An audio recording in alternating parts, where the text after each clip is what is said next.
Good morning, everyone. Here are the Sanibel Island updates as of October 16th, 2022, day 18 of hurricane recovery.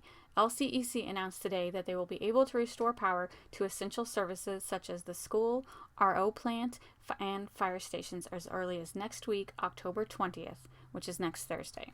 Once the critical infrastructure is rebuilt, LCEC plans to work section by section to energize the island over the next 2 weeks.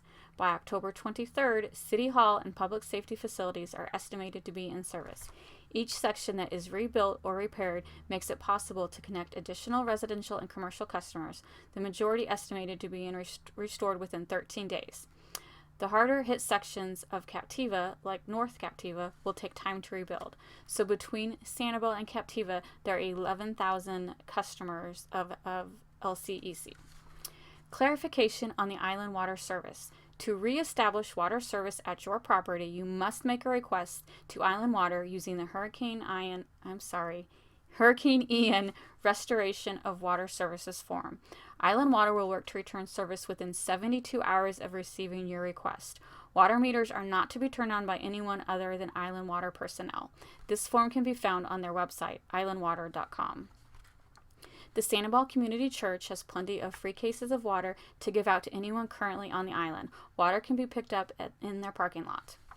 The Shack will continue to grill hamburgers and hot dogs for free next week to give out to residents working hard on the island. If you're not familiar with the Shack, it's a custard shop I mentioned last week that was doing a great service to the community by providing free food.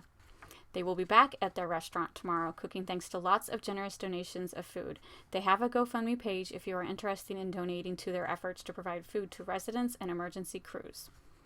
Damage update. The Bailey Matthews Shell Museum suffered significant damage, but the structure is still standing. Unfortunately, some of the living sea life in the living gallery did not survive. The 2 octopuses did not survive, but most of the mollusks did. They have every intention of rebuilding and reopening one day. The blue giraffe is standing, but was severely damaged by the hurricane storm surge. They are another restaurant who isn't going to let this storm stop their business. They have every intention of rebuilding. They also have a GoFundMe page.